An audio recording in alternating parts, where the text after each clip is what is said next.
बिस्मिल्लाहिर्रहमानिर्रहीम, अस्सलाम वालेकुम और खुश आमदीद। इस उम्मीद और दुआ के साथ कि आप खैरियत से हैं। एक्सप्रेसो में हमारे साथ मौजूद हैं नई किस्त है एक्सप्रेसो की, नया दिन है और मैं हूं इमरान हसन और मैं हूं अरमरा हसन। उम्मीद करते हैं आप बिल्कुल ठीक ठाक होंगे, आपकी सुबह का आगाज अच्छा हुआ होगा और अच्छा नहीं और हुआ बस हाँ नहीं बस अगर अच्छा नहीं हुआ कोई बात नहीं। बहुत मुश्किल से आज पता नहीं क्यों ऐसे लगता है कि थोड़ी मुश्किल हो रही है बोलने के अंदर। शायद ये वेदर चेंज का इम्पैक्ट इसका भी आता, जब भी मौसम चेंज होता है तो जब वो गर्मियों से सर्दियों पे आते हैं तब भी ऐसा होता है और अब सर्दियों से गर्मियों में कन्वर्जन मोड चल रहा है हमारा। एहतियात कीजिए, खास तौर पे आप लोग बहुत एहतियात कीजिए, बच्चे भी एहतियात करें। हाँ, गले के बड़े मसाइल चल रहे हैं जी।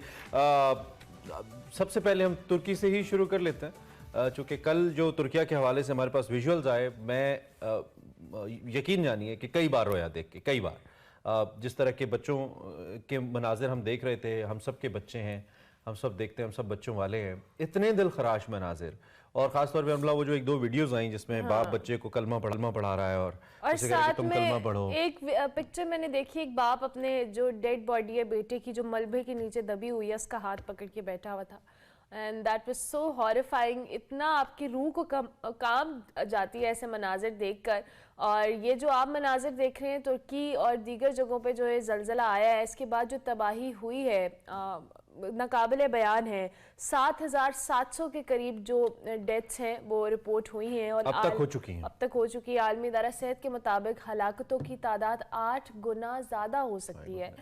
रेस्क्यू ऑपरेशंस में कई ममालिक के 2,000 से ज़ायद एहलकार हिस्सा ले रहे हैं। तुर्की और शाम में जो ज़लज़ले के बाद हमने आपको बताया कि जो दिल दहला देने वाले मनाजिर देखने को मिल रहे हैं। मुतासरा इलाकों की बात की जाए तो सर्द मौसम है, सड़कों की ख़राब हालत है, नुकसानात की वजह से जो रेस्क्यू ऑपरेशन है उसमें सख्त मुश्किलात का सामना करना। मौसम भी ऐसा है। दूसरी जानिब रिपोर्ट ये हुआ है कि 5,600 से ज़ायद इमारतें ऐसी हैं जो कि तबाह हुई हैं और अभी तक जो लाशें हैं वो निकल रही हैं। फिर जो बच्चे ट्रॉमेटाइज्ड हैं, जो बच्चे हैं वो इतना ट्रॉमेटाइज हो गए हैं कि वो उनकी हालत ख़राब है। दूसरी जानिब लोग मदद करना चाहते हैं, पहुंच नहीं पा रहे इलाकों के अंदर, कम्युनिकेशन सारी डिस्टर्ब हो गई है। वीडियोस, वॉइस नोट्स और लाइव लोकेशंस लोग भेज रहे हैं कि जो मलबे के नीचे दबे हुए लोग हैं वो वीडियोस और वॉइस नोट्स भेज रहे हैं कि हमारी लोकेशन को ट्रेस करके हमें रेस्क्यू किया जाए। शायद हम इमेजिन भी नहीं कर सकते। मुझे याद है 8 अक्टूबर का जो हमारा इस्लामाबाद के अंदर एक मागला टावर गिरा था, वो एक बिल्डिंग थी, उसका एक ब्लॉक था जो गिरा था और उसमें इतने हौलनाक मनाजिर थे और यहाँ पे 5,500 ऐसे टावर्स गिर गए हैं, मलियामेट हो गए हैं। तो वहाँ पे क्या सूरत हाल होगी, हज़ारों लाखों ख़ानदान आबाद होंगे यकीनी तौर पे। तो बहुत ही ख़तरनाक सूरत हाल है जी। रिपोर्ट्स ये भी हैं कि एक खातून ने कल मलबे के नीचे बच्चे को जन्म दिया और वो जो न्यू बॉर्न बेबी था उसको लेकर जो रेस्क्यूअर था वो भागा वहाँ से। वो भी मनाजिर कल देखे गए। माँ के हवाले से बताया जा रहा है कि उस बेचारी की जान चली गई, बच्चा पैदा हुआ। इसके अलावा मुख्तलिफ जो हवाई अड्डे हैं, परवाज़ें ताख़ीर का शिकार हैं और रेस्क्यू ऑपरेशन में 65 ममालिक से तकरीबन इस वक्त 2,500 से ज़ायद ऐसे एहलकार हैं, तकरीबन 2,600 जो हिस्सा ले रहे हैं।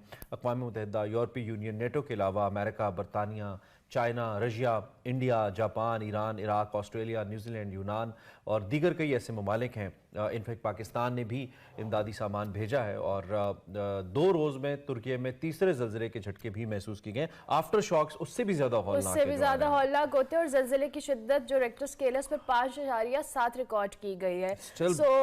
हैवी और पाकिस्तान समेत दीगर ममालिक ने इमदाद का ऐलान तो किया है, जिन ममालिक के हमने नाम भी लिए, लेकिन इस वक्त जितनी भी इमदाद की जाए उन लोगों के लिए कम है क्योंकि जिस मुश्किलात का वो शिकार है, अल्लाह ताला उन सब की मुश्किलात को हल करे और ये चीज़ें बेहतर करे। जनाब इसके साथ साथ जो तुर्की में ज़लज़ले के हवाले से बात करें, कुछ सोशल मीडिया पर अफवाहें बहुत ज़्यादा जो है गर्दिश कर रही थी पाकिस्तान में ज़लज़ले के हवाले से। महकमा मौसमियात ने इन खबरों की सख्ती से तरदीद की है जी। और आपको ये बात आपकी इन्फॉर्मेशन में होनी चाहिए कि जो भी आप न्यूज़ देख रहे हैं कि पाकिस्तान में 15 दिन बाद ज़लज़ला आएगा, पाकिस्तान और इंडिया समेत, तो यहाँ पर जो ज़लज़ला है इसको प्रेडिक्ट करना अभी तक इस तरह की कोई चीज़ नहीं है कि उसको प्रेडिक्ट किया जा सके। तो जो खबरें आप देख रहे हैं ज़लज़ले रिलेटेड वो बिल्कुल गलत है, उन पे बिल्कुल आप परेशानी ना करें, ना पैनिक हो, क्योंकि ये सिर्फ अफवाह और इसमें हकीकत कुछ बिल्कुल नहीं है। अपने तौर पे तो इंसान को हर वक्त तैयार रहना चाहिए। बतौर मुसलमान तो मौत के लिए हमें हर वक्त तैयार रहना चाहिए, वो एक अलग मसला है। लेकिन हमारे यहाँ पे डायरेक्टर जाहिद रफ़ी साहब के मुताबिक तुर्की और पाकिस्तान की जो फॉल्ट लाइन्स हैं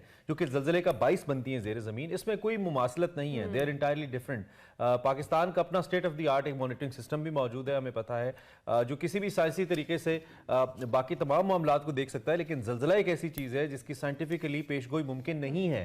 शायद ही अल्लाह पाक की अपनी ही अल्लाह ने अपनी दस्तरस में रखा, इंसान तक इतना इल्म नहीं देना चाहा अभी तक अल्लाह रब्बुल इज़्ज़त ने। सो इसलिए स्पेकुलेशंस पे मत जाइए और सोशल मीडिया की स्पेकुलेशंस पे तो बिल्कुल नहीं जाइए। आई मीन खबर देखिए जरूर, लेकिन उसको फिर कंफर्म करे कीजिए, परखिए, उसके बाद शेयर किए जा रहे थे कल हर इनफैक्ट बहुत सारे पब्लिकेशंस जो बहुत ऑथेंटिक हैं उन्होंने बगैर वेरिफिकेशन के उसको शेयर किया और लोग उसको रीट्वीट करें। तो आपको ये बता दें अपने प्लेटफॉर्म से कि इन खबरों में कोई सदाकत नहीं है, कोई जल्जले की पेशगोई नहीं है। प्राइम मिनिस्टर ने एक रिलीफ फंड कायम किया है तुर्किया के लोगों के लिए, आप उसमें चाहें तो जरूर अतिया दें। और काबीना ने 1 महीने की तनख्वाह अपनी उसमें देने का फैसला किया, ये भी रिपोर्ट्स हैं। खैर आगे बढ़ते हैं और इस अफसोसनाक खबर के बाद परवेज मुशर्रफ साहब की थोड़ी सी बात कर लेते हैं, जो कि आपको मालूम है उनकी मैयत को पाकिस्तान कराची लाया गया था। साबिक सदर और जनरल रिटायर्ड चीफ अवामी स्टाफ भी रहे हैं। उनको फौजी एजाज़ के साथ कराची के आर्मी कब्रिस्तान में कल सुपुर्द खाक कर दिया गया। तमाम शख्सियात उनकी नमाज जनाजा में शरीक हुई। साबिक आर्मी चीफ की नमाज जनाजा मलीर कैंट के पोलो ग्राउंड में अदा की गई। इसमें chairman joint chief of staff general Sahir Shamshad Mirza साहब मौजूद थे, general retired Qamar Javed Bajwa former army chief, general retired Ashfaq Parvez Kayani, साबिक DG ISI शुजा पाशा, ज़हीरुल इस्लाम और दूसरे कई अफसरान भी पाक फ़ौज के इसमें शरीक हुए। फवाद चौधरी, इमरान इस्माइल, अमीनुल हक, मुस्तफ़ा कमाल, फ़रोग नसीम और फ़ारूक सत्तार भी शरीक हुए। परवेज़ मुशर्रफ साहब 5 फरवरी को दुबई में तवील अलालत के बाद इंतकाल कर गए थे और कल उन्हें सुपुर्द खाक कर दी। इस हवाले से हम आपको मज़ीद भी और खबरें शेयर करते रहेंगे। आगे बढ़ेंगे, अभी आपको बताएंगे आज की बड़ी खबर।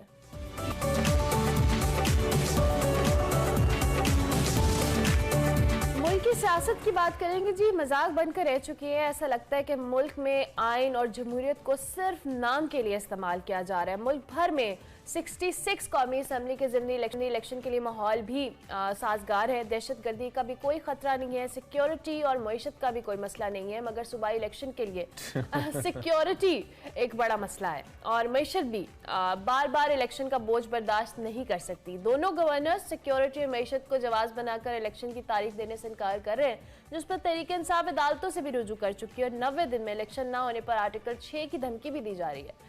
इसके साथ साथ ही सानिया पेशावर के बाद वजीर आजम ने 7 फरवरी को APC बुलाई थी, जिसकी 2 बार तारीखें तब्दील हो चुकी हैं। तारीख का ऐलान इत्तेहादियों की मुशावरत से किया जाएगा और APC में दहशत गर्दी जैसे अहम और हसास मामलात पर फैसले होने हैं, जो कि मुसलसल ताखीर का शिकार हो रहे हैं। और आज पार्लियामेंट का जो मुश्तरका इजलास है 3 बजे बुलाया गया है और उधर इमरान खान साहब अपनी ज़िंदगी को लाहक खतरात से मुतल्लिक एक बार फिर उन्होंने एक दावा किया, इंकशाफ कर रहे हैं। और गुज़िश्ता रोज़ उन्होंने गैर मुल्की ज़राए अब्लाग के नुमाइंदों से गुफ्तगू की और दावा किया कि उनको कत्ल करने की प्लानिंग की गई है। जनूबी वज़ीरिस्तान के इलाके से 2 लोगों को टास्क दिया गया है और दोनों की पेशा वराना जो कातिलाना खिदमात हैं उनको रकम भी अदा दी गई है। माय गुडनेस, इमरान खान साहब ये भी दावा कर रहे हैं कि उनके जो मंसूबे के हवाले से उनके पास तमाम सबूत मौजूद हैं।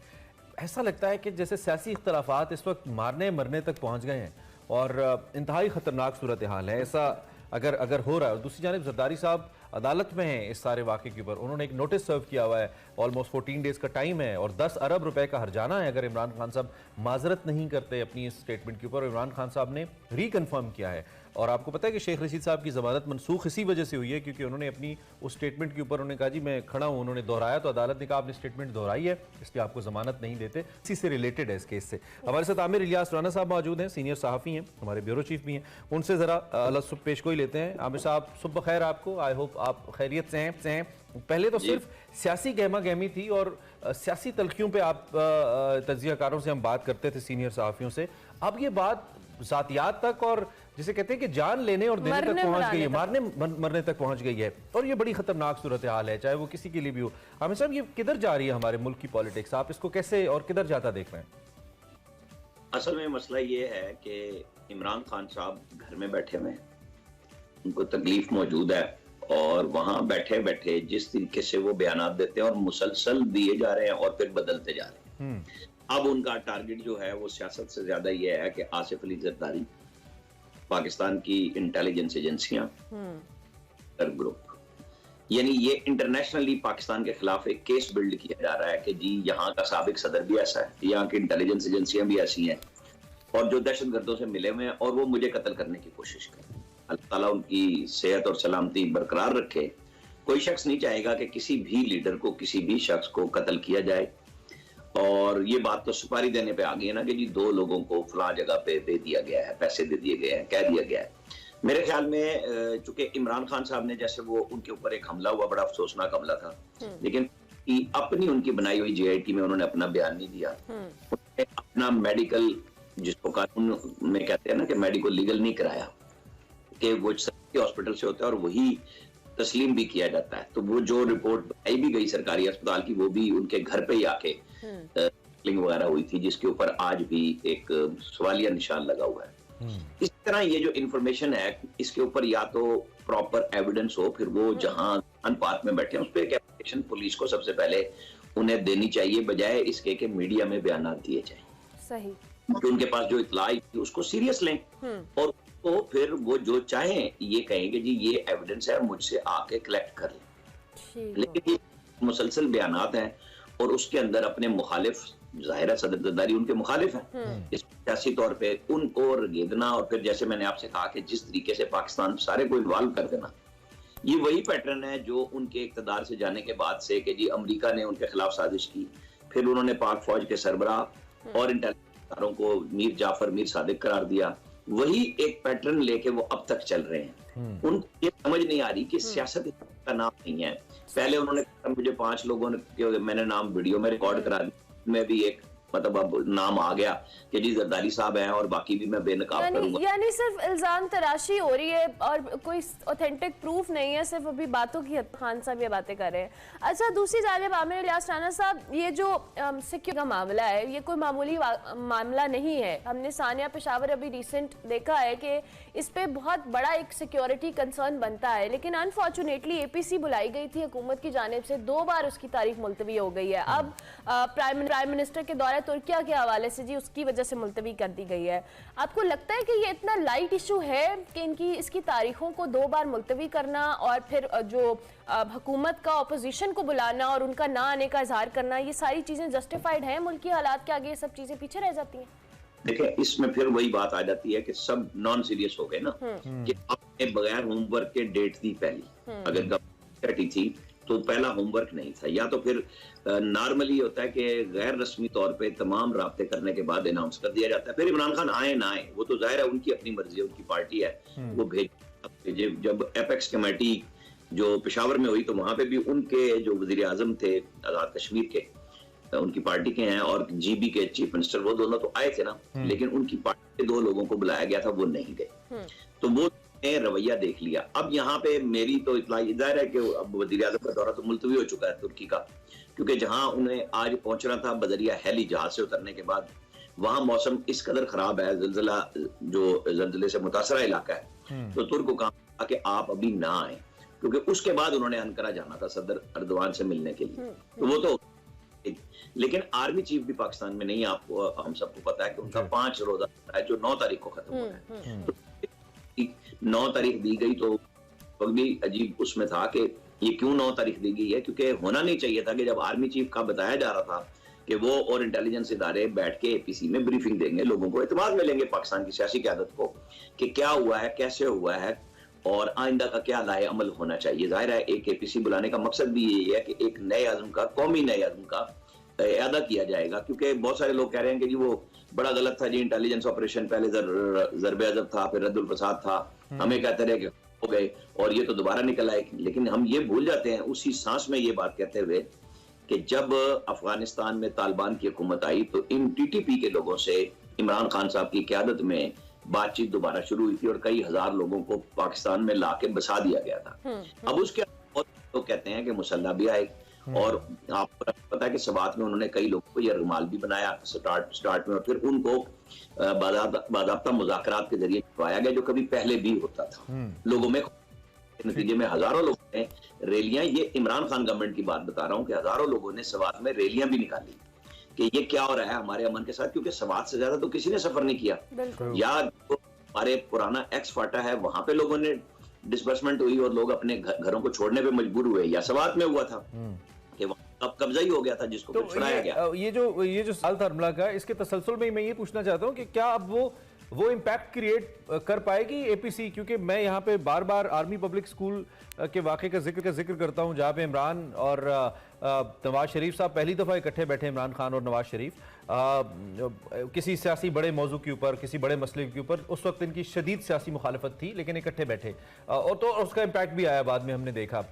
अब अगर ये एपीसी हो जाती है 2 दफ़ा डिले करने के बाद, एक तो जिनके साथ ये हुआ है, जिनके 100 लोग शहीद हुए हैं और उससे पहले हज़ारों, एक तो क्या वो इस चीज़ को इतना सीरियसली लेंगे अगर अब ये एपीसी हो भी जाती है, और क्या वो इम्पैक्ट जो क्रिएट करना चाह रही थी रियासत इकट्ठे होकर बैठने का, क्या वो क्रिएट हो पाएगा एपीसी हो भी जाती है? तो देखिए, हमारा मसला भी यही बन रहा है ना, मैं उसी तरफ आ रहा था कि रियासत जो इम्पैक्ट क्रिएट करना चाह रही थी, तो फिर उसके ही एक हिस्सा जो उस वक्त वजीर आजम थे, उस आर्मी चीफ थे, DGISI थे, इन लोगों ने मुज़ाकरात किए, जो बाद में जनरल फैज पेशावर के कोर कमांडर भी हो गए थे। अब के उस अमल पे जनरल तारिक, जो साबिक कोर कमांडर भी हैं, उन्होंने बड़े शदीद रद्द अमल का इजहार किया कि मुज़ाकरात अच्छे अंदाज से नहीं हुए थे। जाहिर है वो भी रिटायर्ड फौजी, वो भी रिटायर्ड फौजी, एक दूसरे पे बात कर रहे हैं। असल मसला ये है कि जो 75,000 से ज्यादा शहादतें हमने पेश की, जिसमें सिविल और मुसल्लह अफवाज के लोग, सारे ही लोग मौजूद थे, लॉ एनफोर्सेस एजेंसीज के, अब भी पुलिस के ऊपर हमला हुआ और हम फिर सियासत पे चले गए। तो ये देखना होगा कि कब गवर्नमेंट अब एपीसी बुलाती है, कितनी संजीदगी से। जिस तरह पीटीआई इजहार कर रही है कि हमें बाज़ाब्ता दावतनामा मिले, मेरा ख्याल है कि बाज़ाब्ता कोई कार्ड तो नहीं छपने होते, इस तरह जो एपीसी होती है उसमें मुख्तलिफ सियासी रहनुमा ही एक दूसरे को कॉल करके कहते हैं, या लीडर से कहें और कि वो तशरीफ लाए। जो नहीं आएगा उसका भी पता चलेगा कि वो जो ये बहाना हो रहा है कि जी आप हमारे खिलाफ इंतकामी कार्रवाइयां कर रहे हैं, लिहाजा हम क्यों आए। तो क्या जब पीटीआई की गवर्नमेंट थी, PMLN, पीपल्स पार्टी, और इन सब के ऊपर सियासी तौर पे मुकदमात नहीं बनाए गए थे, उस वक्त नया भी इतना तगड़ा था कि हर वही इंतकामी कार्रवाइयां जो एक दूसरे पर। जी पॉइंट बिल्ड करना चाह रहा हूँ वो ये है कि उस वक्त ये सारे लोग, जब नेशनल सिक्योरिटी कमेटी की मीटिंग पार्लियामेंट हाउस में होती थी, ये जाते थे और वजीर आजम इमरान खान नहीं आते। उस वक्त भी उनका रवैया वही था जो आज अपोजिशन में बैठने के बाद है कि मैं इनके साथ नहीं बैठूंगा। भाई फिर आपको कौन सी मखलूक है कि आप वजीर आजम बनते हैं तब भी आप अपोजिशन से बात नहीं करना चाहते? इसमें एक पॉइंट और भी क्लियर करें ना, इसमें फिर क्या ये इमरान खान, क्योंकि हमें याद है कि इमरान खान ने ड्रोन अटैक्स के खिलाफ, वो कहते हैं, वो क्रेडिट देते हैं कि मैंने मुजाहिरा किया, और उनको एतराज दूसरी जाने भी होता है कि मुझे तालिबान खान कहा गया, लेकिन इमरान खान ही वो शख्सियत थे जिन्होंने ड्रोन अटैक्स के खिलाफ एक मुजाहिरा लीड किया, और उस मुजाहिरे का भी अल्टीमेटली फायदा तो तालिबान को ही हुआ, क्योंकि जारी बात है वो ड्रोन अटैक्स उन पे किए जा रहे थे। और दूसरी जानिब अब भी इमरान खान जब बात करते हैं, इमरान खान ही वो वाहिद लीडर हैं जो इनको वापस ला के बसाने की बात करते हैं, उन 50,000 लोगों को। और आपने खुद भी उसको पॉइंट आउट किया कि इस ये प्लान में मौजूद था इमरान खान के कि इनको वापस ला के बसाया जाए, और बसाया भी गया जैसे कि आप कह रहे हैं। तो क्या इमरान खान को पोलिटिकली सूट नहीं करता इस एपीसी में बैठना? उनके जो मफादात हैं उनके साथ कोई कॉन्फ्लिक्ट है, इस वजह से इमरान खान नहीं बैठ रहे कि तालिबान कहीं नाराज ना हो जाए, ऐसा कुछ है? अब यही वो तासुर बन रहा है जो आपका सवाल उभार रहा है, क्योंकि असल मसला यही है कि क्यों, जब पाकिस्तान की पूरी कौमी क़यादत ये बात तय कर रही है कि अब हमें जिन्होंने हमले किए हैं उनके खिलाफ उनका बिल्कुल खात्मा करने के लिए एक नए अज़्म की जरूरत है और एक नई पॉलिसी प्लानिंग करनी होगी कि हाँ उसके पीछे पूरी कौम खड़ी हो। अगर उसके अंदर एक बड़ी पार्टी का सरबराह सिर्फ इस बुनियाद पे साइड पे हो जाएगा कि हमारे तो लोगों के खिलाफ पॉलिटिकल मुकदमात हो रहे हैं, तो भाई पॉलिटिकल मुकदमात तो पाकिस्तान के हर दौर में हर पार्टी ने की। मैंने मिसाल दे दी कि इन्होंने किसको छोड़ा था, ये तो गुस्से में मुंह पे हाथ फेरते हैं कि देखो मैं तुम्हारा एसी बंद कराता हूं, मैं फलां करता हूं। तो क्या डायलॉग खत्म हो गया था? डायलॉग खत्म नहीं हुआ था, ना पार्लियामेंट में खत्म हुआ था, ना पार्लियामेंट के अंदर मौजूद बाकी कमेटियों में हुआ था।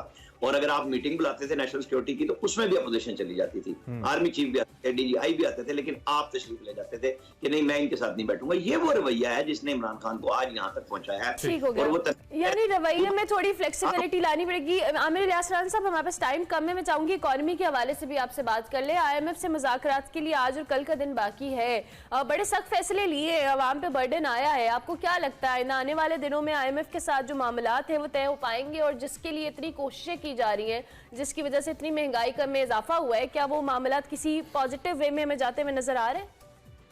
देखिए, पॉजिटिव वे हम किसे कहेंगे? हम कहेंगे जी IMF से मुज़ाकरात तय हो गए, वो हमें $1 बिलियन की किस्त दे देंगे, शायद हो जाए। लेकिन अवाम के लिए तो वो भी एक सुनामी है, एक तूफान है महंगाई का। अभी कुछ नहीं है जो इम्पैक्ट आएगा। मुआहिदा होने के साथ इतने नए टैक्स लगाए, आपको ये रिकवरियां करनी है, पेट्रोल की कीमत इतनी बढ़ानी है, आपकी ये सब्सिडीज खत्म होंगी, फलां चीज आपको लेनी है, आपको अगले 5 अरब डॉलर जो आप कह रहे हैं कि हमने दोस्त ममालिक दे देंगे, उनकी गारंटी दें, तब हम आपके साथ जो आज या कल तक फाइनल हो जाएगा, जब तक IMF का एग्जीक्यूटिव बोर्ड उसकी मीटिंग नहीं अप्रूवल नहीं देगा, और वो अप्रूवल तब देगा जब आपके इंप्लीमेंट हो जाएगा, यहाँ मिनी बजट आ चुका होगा, नए टैक्सेशन लग चुकी होगी, GST 17% से 18% पे चला गया होगा, पेट्रोल पे लेवी और बढ़ेगी, तो ये आप और हम सब तो इससे बेपनाह हिट होंगे। लेकिन हमारी मजबूरी है कि दुनिया अब चलती है IMF के NOC पे। आपको मुल्क ने कर्जा देना है, जिस इदारे ने कर्जा देना है, तो सबसे बड़ी मजबूरी ये है कि आप IMF से अंगूठा लगवाएं कि आप किसी मईशत को अपनी चलाने के लिए किसी ट्रैक पे आने के लिए तैयार है, कोई प्रोग्राम आप इंप्लीमेंट करने जा रहे हैं। इसाक डार साहब इसीलिए गए कि 4 महीने उन्होंने कोशिश की, कहीं से कुछ नहीं मिला, और आज उनको बहुत ज्यादा दशनाम तराजी का सामना करना पड़ रहा है इसके अंदर की और बात से। ठीक है आमिर जासिम साहब, बहुत शुक्रिया जी, आपने हमें ज्वाइन और अहम मौज़ूआत के ऊपर अपना तज्ज़िया हमारे सामने रखा। सीनियर सहाफ़ी आमिर इलियास राना हमारे साथ मौजूद थे। आगे बढ़ते हैं, पॉलिटिक्स के ऊपर तो हम बात करते रहते हैं, आपको पसंद है नाज़रीन, इसलिए करते रहते हैं, हालांकि इसका कोई नहीं निकलता जब तक सीरियसली मसाइल की जानिब तवज्जो नहीं होगी, और अभी तो तवज्जो नज़र आती नहीं है। खैर, एक तो आपको पेट्रोलियम प्राइसेस के हवाले से बता दें कि उसके हवाले से अफवाहें थी, उस पर भी हम बात करेंगे, लेकिन उससे पहले अर्मला wants, she was just saying कि हम इस पर भी जाते जाते बात कर लेंगे। तो PSL का जो कल सॉन्ग आया है, उसमें अर्मला का आपका फेवरेट आर्टिस्ट लाइनअप रिवील हुआ है। आपका एतराज है किसी आर्टिस्ट पे या नहीं है? नहीं, मेरा नहीं है, ऑफ एयर एतराज है। शेगिल है जी, आसिम अजहर है, और इसके अलावा फारिस शफी है। आसिम तो अच्छे सिंगर है, आपको क्यों नहीं? आसिम बहुत अच्छे सिंगर है। I am die hard fan of Asim Azhar. Asim Azhar का आपने कॉन्सर्ट अगर अटेंड किया, आपको पता है आसिम के नातवा कंधों पे, अब नातवा नहीं रही, इज अ सुपरस्टार माशाल्लाह, उनके नातवा कंधों पे शेगिल भी हैं यार, PSL एंथम का। अच्छा, शेगिल के नातवा कंधे हैं, बिकॉज़ बड़ी रिसेंटली उनको एक फेम मिला है माशाल्लाह, और बड़ी अच्छी हमारी आर्टिस्ट हैं पाकिस्तान की। पसूड़ी गाना उन्होंने गाया था अली सेठी के साथ, और उस गाने ने I think 400 million I believe cross किया था। और ये जी PSL का एंथम है, और I am more excited for Abdullah Qureshi, because उन्होंने प्रोड्यूस किया है, और बहुत सारे हिट गानों का सेहरा जो है ना वो इनके सर पे है, और जो कंटेम्प्रेरी नया म्यूजिक पाकिस्तान में ये दुनिया में आ रहा है उसके हवाले से जाने जाते हैं। बड़े टैलेंटेड म्यूजिशियन है, और हम उम्मीद करते हैं कि बहुत अच्छा कुछ सुनने को हमें मिलेगा। ये इफ्तिताई तकरीब की वो है ना, और ये PSL एंथम है जिससे नजम सेठी ड्रॉप हो गए थे, सॉरी अली सेठी ड्रॉप हो गए थे नजम सेठी की वजह से। पूरा कर देता हूँ, बिकॉज उन्होंने कहा जी कॉन्फ्लिक्ट ऑफ इंटरेस्ट आ रहा है, ये वही है। सो शेगिल इज स्टिल देयर। ब्रेक लेते हैं, ब्रेक के बाद वेलकम बैक टू एक्सप्रेसो। अब आपको खिलाएंगे हम सुबह सुबह खाना, वो भी देसी फूड में, और फरियाल हमें कुछ मलवारी पराठा खिला रही है विद साग। एंजॉय कीजिए। नाजरीन, आज एक बार फिर मैं आई हूँ मलवारी पराठा कबाब रेस्टोरेंट, जो कि है फैसल टाउन में। कुछ अरसा पहले मैंने आपको दुनिया का सबसे बड़ा प्लेटर मलवारी वालों से खिलाया था, लेकिन आज मैं आपको खिलाने जा रही हूँ पंजाब का सकाफती खाना, जो कि है सरसों का साग, मकई की रोटी और चाटी की लस्सी। इनकी खास बात तो ये है, ये जो हमारा सकाफती खाना है ये मिट्टी के बर्तन में सर्व किया जाता है। मेरे साथ आज एक गेस्ट भी मौजूद है जो कि न्यूट्रिशनिस्ट है, जो कि हमें साग की अफादियत के बारे में बताएंगी। आए चलकर उनसे बात भी करते हैं, और यहाँ का टेस्ट कैसा है ये भी देखते हैं। अस्सलाम वालेकुम डॉक्टर आयशा, कैसी हैं आप? वालेकुम अस्सलाम, मैं बिल्कुल ठीक, आप कैसी हैं? मैं भी ठीक ठाक, अल्लाह का शुक्र। अच्छा किया आप मेरे से पहले आ गई हैं। हाँ, मुझे बहुत भूख लगी हुई थी, और जैसे कि हमने डिसाइड किया हुआ था आज हम कुछ देसी खाएंगे, तो मुझे ये चीज़ बहुत इंट्रीग कर रही थी। अच्छा, चलें आ जाता है अभी खाना भी, लेकिन उससे पहले हम थोड़ी सी बातें कर लें। श्योर। तो आपने आज मेरे लिए क्या ऑर्डर किया? मैं आज आपको खिलाऊंगी सरसों का साग, मकई की रोटी, चाटी की लस्सी, और इसके साथ बारबेक्यू कुछ। अच्छा, पहले तो ये मुझे बताएं कि सरसों का साग खाने का सही जो मौसम है ना वो कौन सा है? अच्छा, ऐसी कोई बात नहीं है कि सरसों का साग सर्दियों में ही खाना चाहिए। ये सिर्फ एक मिथ है कि सरसों का साग सिर्फ सर्दियों में खाना चाहिए। हमारे जो ट्रेडिशनल फूड जिसमें साग, पालक और ये जो सारे ग्रीन्स हैं, इन सब इस्तेमाल किसी मौसम में भी हो सकता है। अलबत्ता चूँकि साग वो घोट के बनता है और उसकी जो ग़िज़ाई अफादियत है वो सर्दियों के लिहाज से ज़्यादा बेहतर है मकई की रोटी के साथ। जैसे इसमें विटामिन B है, वो बहुत अच्छा पाया जाता है। कैल्शियम से हम जब बात कैल्शियम की करते हैं, कैल्शियम को सुनते हैं तो हमें फ़ौरन से हड्डियाँ क्लिक करती हैं, और जो जैसे हड्डियों के अमराज, तो उनके लिए ये बहुत अच्छा है। अच्छा आयशा, बातें तो चलती रहेंगी, खाना आ चुका है। क्योंकि आप मेरी मेहमान हैं तो मैं आपको सर्व कर देती हूँ। ये देखें, गाँव में जैसे सर्व किया जाता था मट्टी के बर्तनों में खाना, तो ये साग और ऊपर मक्खन के साथ। अच्छा, आपको पता है ये मकई की रोटी बेसिकली बहुत अफादियत रखती है। जैसे जो छली आपने देखी होगी, बेसिकली उसका आटा है। जैसे हमारी गंदम का आटा होता है ना, गंदम के बीज, और उस तरह ये मकई के बीज का आटा है, उसको क्रश करके और सारा, यानी हमारे मादनियात, विटामिन्स, मिनरल्स इससे भरपूर है ये। अच्छा, गंदम के आटा और जो मकई का आटा है, तो इनमें डिफरेंस क्या होगा? काफी डिफरेंस है, काफी डिफरेंस है। आपने अक्सर देखा भी होगा जो वेट लॉस के और ये पेशेंट्स जो हैं, जो वजन कम करने की कोशिश कर रहे होते हैं, और जो अक्सर आटा मिक्स करके खाते हैं, उनके लिए भी अच्छा है। लेकिन एक और मिथ जो है कि इसमें कैलोरीज कम है गंदम की रोटी की निस्बत, ये बात गलत है। अलबत्ता ये है कि ये अफादियत अच्छी रखती है। अच्छा, मुझे एक और चीज़ भी बताएं कि ये जो इन्होंने मक्खन डाला हुआ है, तो ये हेल्दी है? मक्खन में बेसिकली तो हमारे पास सैचुरेटेड फैट्स हैं, लेकिन अगर आप एक चम्मच के लिहाज से, क्योंकि देसी कोई भी जो चीज़ है वो हमारे लिए अच्छी है, प्रोसेस से बेहतर है, तो अगर हम एक चम्मच मक्खन रोटी पे जैसे साग में या रोटी में लगा के खा लेते हैं तो कोई इतना मसला नहीं। नाजरीन, चाटी की लस्सी भी आ चुकी है, इसको मैं आपको सर्व ज़रूर करूँगी। वाओ। उससे पहले ना इसको हम मिक्स करेंगे। ये ऐसे मिक्स की जाती है सबसे पहले। अच्छा डॉक्टर आयशा, देखें इसमें वो मक्खन भी आ रहा है जो चाटी की प्योर लस्सी है ना, प्लीज जी। अच्छा, मुझे बताएं कि ये मिट्टी के बर्तन जो हैं, ये कोई इफेक्ट करते हैं खाने पे? मिट्टी के बर्तन, आप इसकी डेफिनेटली अफादियत है, इसमें कैल्शियम, आयरन, जो मादनियात हैं वो हमारे खाने में आप समझ लें कि उसकी एब्जॉर्प्शन को और उसके मज़े को भी दोबाला करते हैं। सुन्नत नबवी भी है और हिकमत भी और मेडिकली भी ये कहा जाता है कि ये बहुत बेहतर है। और ख़ास तौर पे जो कुक करते, आपका क्वेश्चन था कि कुकिंग के दौरान इसके जो न्यूट्रिएंट्स हैं या जो इसकी ग़िज़ाइयत का लॉस होना, वो बहुत हद तक कम हो जाता है अगर आप इस बर्तन में इसको कुक करके खाते हैं। अच्छा, और साग के साथ जो लस्सी है, ये कैसे कॉम्बिनेशन है? ये जो लस्सी का इसके साथ कॉम्बिनेशन है बहुत अच्छा है, और जो लोग दूध नहीं पीते उनके लिए बहुत अच्छा है कि दही, दूध के प्रोडक्ट्स में यानी दूध से बनी अशिया में ये लस्सी बहुत बेहतरीन है। अगेन हड्डियों के लिए, और ख़ास तौर पे जो प्रोटीन का बहुत अच्छा सोर्स है और कैल्शियम का बहुत अच्छा सोर्स है। जैसे उन्होंने सर्व किया इस मिट्टी के बर्तन में, ये इसकी तासीर को, जैसे आपने अक्सर सुना होगा गरम सर्द तासीर, उसको भी बेहतर करती है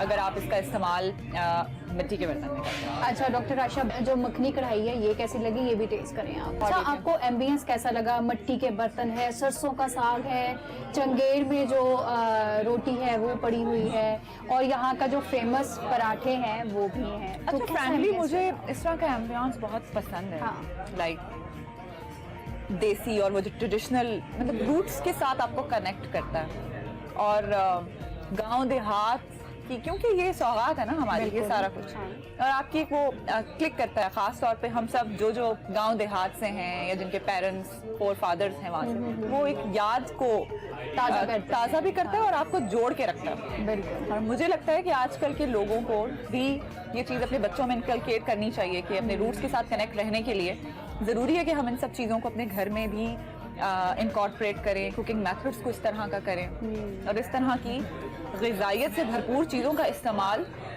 यकीनी बनाएं। ब्रेक लेते हैं और ब्रेक के बाद एक्सप्रेसो में दोबारा ज्वाइन करते हैं।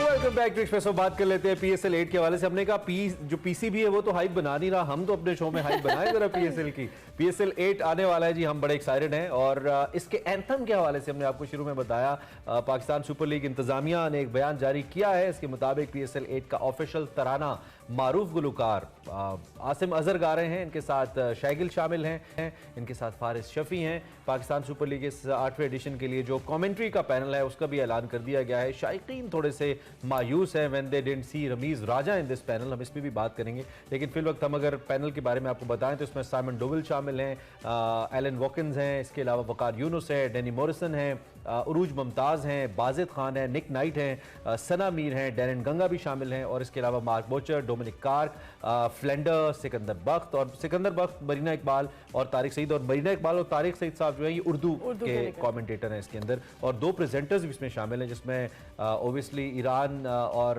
क्या एरन हॉलैंड शामिल हैं इसमें और ज़ैनब अब्बास भी शामिल है। सो ये 2 जनाब प्रेजेंटर्स हैं। पाकिस्तान क्रिकेट बोर्ड ने चूंकि रमीज़ राजा साहब का नाम शामिल नहीं किया, so Rameez Raja fans are not so happy and I am frankly not a Rameez Raja fan but I am a great Rameez Raja commentary fan. मेरे ख्याल में वो रिप्रेजेंटेटिव हैं इसके अंदर, तो उनको होना चाहिए था व्हाट आई थिंक।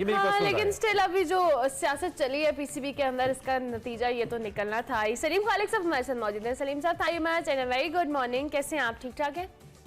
बिल्कुल ठीक। आप लोग कैसे हैं? लग तो माशाल्लाह फ्रेश रहे। बिल्कुल ठीक ठाक। सलीम खालिक साहब ये जो सबसे पहले तो हम ना ये कमेंट्री पैनल की बात करते हैं। जो हमने कमेंट्री पैनल अभी अनाउंस किया है, इसमें बहुत सारे वही चेहरे हैं जो हम ऑलरेडी हर साल पीएसएल में देखते हैं। इमरान को बड़ा एतराज हुआ है कि रमीज़ राजा साहब क्यों नहीं है। आपको भी एतराज है इस बात से? आपको भी एतराज है इस बात से?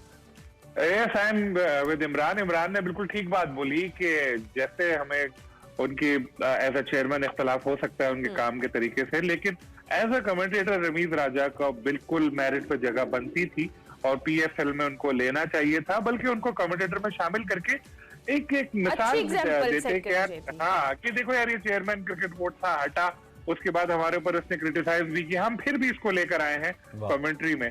तो ये मेरा ख्याल है कि जरा थोड़ा मिस कैलकुलेशन हो गई पीसीबी से, और मैं बिल्कुल इससे एग्री नहीं करता। मैंने एक ट्वीट भी की कि मेरिट पे रमीज़ राजा की जगह बनती थी। पीएसएल का जहां भी नाम आता है, कमेंट्री का जिक्र होता है, पुराने आप क्लिप्स देखें तो रमीज़ राजा ने एक माहौल बनाया हुआ होता है और आपको लगता है कि हाँ यार इसका एक एनर्जी है और इनको होना चाहिए था। तो मैं बिल्कुल इस फैसले से मुत्तफिक नहीं होकर को शामिल नहीं किया गया। आपको ये नहीं लगता कि दूसरी जानिब नजम सेठी ने अपने खिलाफ और पीसीबी ने रमीज़ राजा की सूरत में एक और महाज खोल लिया है? चूंकि बहरहाल रमीज़ राजा का एक बहुत बड़ा सपोर्ट बैंक भी मौजूद है बतौर चेयरमैन पीसीबी, ना सही उनको इमरान खान ने अपॉइंट किया था। इमरान खान का पॉलिटिकल बेस तगड़ा है, वो लोग सभी रमीज़ राजा को सपोर्ट करते हैं। और दूसरा उनका एक यूट्यूब चैनल भी है, the famous Rameez Raja YouTube channel. तो पीसीबी ने अपने लिए खामखा एक महाज खोल लिया है रमीज़ राजा को इन्वाइट ना करके या शामिल ना करके।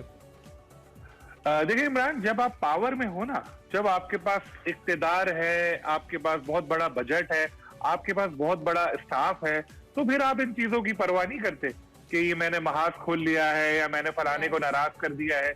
जब आप ऑपोजिशन में होते हैं तो फिर आपको ये सारी चीजें नजर आती हैं। तो पीसीबी वाले भी इस वक्त इक्तिदार के मजे लूट रहे हैं, तो उनको इससे फर्क नहीं पड़ेगा कि सोशल मीडिया पे क्या आ रहा है, यहाँ पे क्या आ रहा है। हाँ, जब जाएंगे तो फिर शायद क्रिटिसिज्म होगा तो फिर बुरा लगेगा। यही रमीज़ राजा जब चेयरमैन पीसीबी थे तो इनको भी इस तरह के फैसले लेते रहते थे। लोग कहते थे उनको कोई इनके कान पे जू तक नहीं रखती थी, कोई फर्क नहीं पड़ता था। अब वो नहीं है तो उनको पुरानी बातें याद आ रही है, बहुत सेंसिटिव हो गए हैं, बुरा भी मान लेते हैं लोगों की बातों का। तो मुझे नहीं लगता कि पीसीबी को कोई फर्क पड़ेगा। अगर पीसीबी को फर्क पड़ना होता तो रमीज़ राजा को ऑलरेडी वो कमेंट्री पैनल में डाल देते। ठीक है। अच्छा सलीम खान साहब, दूसरी जानिब प्रैक्टिस मैचेस जो हैं वो तैयारी शुरू हो गई है और मोहम्मद रिजवान कह रहे हैं ऑब्वियसली पीएसएल में दूसरे प्लेयर्स की कमजोरियों का पता चलना से बहुत ज्यादा फायदा होता है। ऊपर से डैरन सेमी भी पेशावर ज़ल्मी की साइड से पहुंच गए पाकिस्तान, तो यानी थोड़ा हाइप बनना शुरू हो गई है और रिजवान बड़े जख्मी शेर बने हुए ऐसा लग रहा है। सो क्या देख रहे हैं ओवरऑल इस पीएसएल में, कितनी एक्साइटमेंट और थ्रिल एक्सपेक्ट करें हम? पीएसएल की हाइप बन रही है नहीं बन रही, चलो उसको छोड़ देते। मैं अपने शो की हाइप बनाता हूँ। मैं कि जो मेरा वेब पे हमारे क्रिकेट पाकिस्तान पे शो है, रिजवान से मैंने एक इंटरव्यू किया है और उन्होंने एक बहुत बड़ा इंकशाफ किया है। जो जब इंटरव्यू आएगा आप लोग जब वो सुनेंगे तो आप बोलेंगे वाह यार। अच्छा, मैं यहाँ पे अभी आपको नहीं मैं आपकी एक्साइटमेंट जो है मैं अभी यहाँ पे खत्म नहीं करना चाहता। हो सकता है ये सलीम भाई मैं आपको यकीन दिलाता हूँ ये बात आपके और हमारे दरमियान रहेगी, आप बोलिए, ये हम किसी को नहीं बताएंगे। हाँ, बस वो लाखों लोग जो आपको सुनते हैं, आपके लिए सुबह सुबह उठ के जो खवातीन प्रोग्राम देख रही होती है आप लोगों को दोस्तों अच्छा, की वजह से। चले हमें ये बता दें कि जो रिजवान साहब ने बात की है वो किससे रिलेटेड है? आई मीन उसका सब्जेक्ट क्या है, किस हवाले से? बस अंदर का साफ ही वो अपने रिलेटेड उन्होंने बताई है बात, लेकिन उससे आपके दिल में रिजवान की इज्जत और बढ़ जाएगी और आपको पता चलेगा कि कुछ ऐसा है जो कप्तान बनने की ऑफर की गई थी, क्या कुछ ऐसा? इमरान मैं भी साफी हूँ, आप भूल रहे हैं। आपने एक सवाल और किया था, प्रैक्टिस मैचेस का। तो बिल्कुल प्रैक्टिस हो चुकी है, बाबर ने भी कल नेट सेशन किया कराची में, लाहौर कलंदर का कैंप लगा हुआ है, वहां पे शाहीन भी भरपूर रफ्तार से बॉलिंग कर रहे हैं। तो प्लेयर्स ने अपने तौर पे तैयारियां शुरू कर दी हैं, साथ में जो शूट्स वगैरह कमर्शियल एक्टिविटीज हैं वो भी चल रही हैं। तो पस मंजर काम हो रहा है पीएसएल पे। लेकिन जो हम लोगों ने लास्ट शो में डिस्कस किया था कि सलीम भाई आपने सवाल वेल लेफ्ट किया ना, जैसे बहुत सारे लोग, बहुत सारी सेलिब्रिटीज अपनी शादी का सवाल वेल लेफ्ट करते हैं ना, जवाब ही नहीं देते। लेकिन we just respect and we'll wait for you कि कब वो इंटरव्यू कब हमें देखने को मिलेगा बाय द वे। ये इंशाल्लाह आपको कल देखने को मिलेगा। चलें जी, wait for the breaking news जो आपको रिजवान साहब की तरफ से मिलेगी। अच्छा, आगे अब थोड़ा सा बढ़ जाएं, तो आप कैसा एक्सपेक्ट करें जी पीएसएल के मुकाबले? हम लाहौर कलंदर्स की बड़ी एक्टिविटीज देख रहे हैं, शायद उसकी वजह वो चैनल हो सकता है जो उनको बहुत दिखाता है, बाकी जो फ्रेंचाइजीज है उनकी मीडिया एंगेजमेंट थोड़ी सी कम है, मुझे ऐसा लगता है। या फिर आपको वाकई लगता है because they carry the star squad, Fakhar Zaman, Shaheen Shah, Haris Rauf, तो इस वजह से उनका जरा थोड़ा स्टार गेम अप है, इसकी क्या कैसे देख रहे हैं आप इसको? देखिए, लाहौर कलंदर जो है वो सबसे ज्यादा एक्टिव फ्रेंचाइज है पीएसएल की। अभी पीएसएल खत्म होगी, आपको बाकी 5 टीमें सो जाएंगी, मेजोरिटी सो जाएंगी, नजर नहीं आएगा। लेकिन लाहौर कलंदर पूरे साल कुछ ना कुछ करते रहते हैं, उनकी एक्टिविटीज नजर आ रही होती है। और हारिस रऊफ की सूरत में उनके पास अपने प्लेयर डेवलपमेंट प्रोग्राम का सबसे बड़ा एक क्या कहते हैं मॉडल भी मौजूद है कि यार ये हमारा प्रोडक्ट है जो हम लेकर आए बगैर डोमेस्टिक क्रिकेट के। तो वो लोग लगे रहते हैं। तो उसका ये नहीं है कि आजकल ही हमें एक्टिव नजर आ रहे हैं, वो पूरे साल कुछ ना कुछ करते रहते हैं। तो लाहौर कलंदर की तो ये बात है। बाकी टीमें अब जागी हैं क्योंकि अब इवेंट होने वाला है, तो नेट सेशन वगैरह भी चल रहे हैं। कोयटा को एक अच्छा एडवांटेज मिला, उनको जो मैच हुआ कोयटा में बहुत जबरदस्त मैच हुआ। कल मैंने नदीम उमर साहब से एक इंटरव्यू किया कोयटा ग्लैडिएटर के लिए, तो उसमें उन्होंने बड़ी इंटरेस्टिंग बातें बताई कि किस तरह कोयटा के लोग आ रहे थे, उनसे मिल रहे थे और बिल्कुल एक सेलिब्रिटी की तरह उनको वहां पे ट्रीट किया जा रहा था कि ग्राउंड के कोने में वो खड़े होकर हजारों लोग उनको हाथ लगा। उन्होंने साथ में एक बड़ी इंटरेस्टिंग बात भी बताई कि जिस तरह से वो कि इफ्तिखार के 6 छक्कों की उन्होंने पहले ही पेशगोई कर दी थी। ये भी इंटरव्यू में देखिएगा आप, मैं आज थोड़े थोड़े आपको हिंट दे रहा हूँ। अरे वाह, जबरदस्त। अच्छा सलीम खालिद साहब, दूसरी जानिब अब ये इन द एंड हमें इस सॉन्ग के हवाले से बताएं जिसका लाइनअप बना है। अली सेठी साहब को तो नजम सेठी साहब ने कहा था कि मैरिट इस पे भी मेरा इतराज है, उसको होना चाहिए था नंबर 1। चलो जी, हर चीज पे इतराज है इमरान को। अब फिलहाल आप इस सॉन्ग के लाइनअप के हवाले से बताएं। टाइम भी खत्म हो गया अमला हसन जी। नहीं, सॉन्ग के बारे में ये नजम सेठी साहब ने बिल्कुल ये बात उन्होंने ये दुबई में सबसे पहले हम लोगों को भी बताए थे जो वहाँ 2-3 लोग थे कि उनके बेटे जो हैं अली सेठी वो एंथम जो है पीएसएल के गा रहे थे, लेकिन उन्होंने कॉन्फ्लिक्ट ऑफ इंटरेस्ट की वजह से उनको हटा दिया। और मेरे ख्याल में ठीक किया उन्होंने, क्योंकि इमरान अभी तो पता नहीं लग रहा, लेकिन जब सेठी साहब जाते हैं ना तो फाइल निकल कर आती है। नजम सेठी ने अपने बेटे को इतने करोड़ रुपए दे दिए, इतने लाख रुपए दे दिए। सही है, ये तो होती बात है। ठीक है, thank you very much Salim Khalid साहब, बहुत शुक्रिया। मैं वक्त खत्म हो, इंशाल्लाह अगली नशिस्त में हम फिर बात करेंगे पीएसएल के हवाले से। अब तो पीएसएल की बात होती रहेगी। ब्रेक पे जाने से पहले हम सिद्धार्थ मल्होत्रा और कियारा एडवानी की शादी के बारे में आपको बताया। बड़ी एक्साइटेड अमला हसन इस खबर को लेकर, क्योंकि social media is getting crazy. Indian celebrities की शादियां उनके लिबास की वजह से और उनकी सज धज की वजह से बड़ी मशहूर हैं। We almost share the same culture, जो कि मजहब मुख्तलिफ है। भारतीय मीडिया रिपोर्ट कर रहा है कि जो भारतीय अदाकार सिद्धार्थ हैं और कियारा, इनकी शादी भारतीय शहर में हुई है और इसका एक आलीशान महल है यहाँ पे, एक सूर्यागढ़ पैलेस, यहाँ पे इन तकारीब का आगाज़ किया गया। 5 फरवरी को मेहंदी से इसका आगाज़ हुआ था और ये जो जोड़ी है भारतीय फिल्मी अदाकारों और अदाकारा और अदाकार की, इसमें बहुत भरपूर जो सितारे थे वो भी शरीक हुए, जिसपे शाहिद कपूर साहब, उनकी अहलिया मीरा राजपूत, करण जौहर और दीगर भी शामिल हैं। स्पॉट किए गए और this guy got famous with student of the year and finally student gets his इश्क वाला लव। नहीं, ये नहीं थी, वो आलिया थी। वो क्या हो गया? गाना था ना वो। यार अब इनको मिल गया ना असल जिंदगी में। पिक्चर्स हैं, आप पिक्चर्स देख लेते हैं। हम ब्रेक के बाद वापस आएंगे।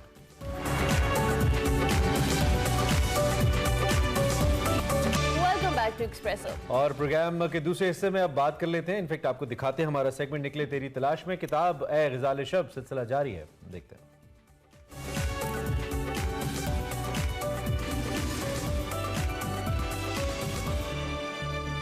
अस्सलाम वालेकुम नाज़रीन, मैं हूं वकार अहमद और आप देख रहे हैं निकले तेरी तलाश में। निकले तेरी तलाश में जो सिलसिला है वो ए ग़ज़ाल शब पर गुफ्तगू का है। और ए ग़ज़ाल शब जो है वो मुस्तनसर हुसैन तार साहब ने लिखा है। गुफ्तगू भी मुसन्निफ़ के साथ ही हो रही है, किरदारों के हवाले से, सिचुएशंस के हवाले से। बहुत सारे सवालात हैं जो हमने किए हैं, बहुत सारे सवालात जो रहते हैं और उन्हीं सवालात को जो है उनका सिलसिला जोड़ते हैं। तार साहब, ये जो शौकी जूठा का किरदार है काफ़ी ज़्यादा, बल्कि शौकी जूठा जो है वो जगह ले लेता है आपकी, यानी मुसन्निफ़ जो है वो एक कहानी बयान कर रहा है और उसके बाद मुसन्निफ जो है वो पीछे हट जाता है और शौकी झूठा जो है वो एक किरदार की सूरत में सामने आता है कि अब मैं मज़ीद कहानी मैं बयान करूँगा। अच्छा, ये जो शौकी झूठा है ये किसी हकीकी रवायत पर मबनी ये किरदार है? अच्छा, शौक मेरे ये है कि बेशतर जो किरदार हैं ऑलमोस्ट 80%, उनमें से 50% तो डिट्टो होते हैं टोटल तजुर्बे वाले मेरे। ठीक है। मसलन इसमें बख्श जहाँ का किरदार है, खसो खाशाक ज़माने में मेरी वालदा का सगा चचा था। साहिबा का किरदार है वो डेफिनेटली वो इसी तरह ही अपाज थी इस तरह। लेकिन कई किरदार ऐसे होते हैं जिनको आप मिलते हैं या उनको ऑब्ज़र्व करते हैं और उसके बाद उनमें जो पॉसिबिलिटीज़ होती हैं उनको एक्सप्लोर करते हैं। ये जो शौकी झूठा था ये बड़े नाजुक वक्त पे मेरे काम आया कि जब जो नावल जो था जिस तरह एग्जैक्टली लिखा हुआ उसमें यानी मुसन्नफ आ जाता है खुद अपनी प्रॉब्लम पेश कर रहा है, तो शौकी झूठा जो था इसका नाम मैंने थोड़ा सा बदला। अदरवाइज ये हमारे ननिहाल के रिश्तेदारों में से था और मेरी वालदा जाती थी ना जब गाँव, तो एक पता नहीं आपके यहाँ कोई ऐसा सिलसिला होता है या नहीं होता। पुराने ज़माने में ये होता था कि गांव में क्योंकि लिमिटेड आबादी थी ना, वही बरादरी वगैरह और हज़ारों सालों से वही लोग होते थे, बाहर से तो आता कोई नहीं। तो वो वहाँ पे कोई अगर कोई हरकत करता था ना कोई बंदा, तो उसकी वो हमारे पंजाबी में कहते हैं आदल पड़ जाती थी कि वो उसी तरह पहचाना जाता। मसलन मेरे जो हमशीरा ब्याही हुई है गोंदलों में मंडी बाउद्दीन, उनके कोई बड़े थे तो वो घगे थे थोड़े से आवाज़ के, मतलब बोलते गाया गाया गाया, तो उनका नाम घेगा पड़ गया। अब उनके सारे ख़ानदान के नाम घेगा लिखा होता है, घेगा फ्लोर मिल गए, मतलब दे ओन इट। अच्छा, तो इसी तरह एक सब तोता थे, तोतों के शौकीन थे, तो वो भी उनके नाम के साथ तोता।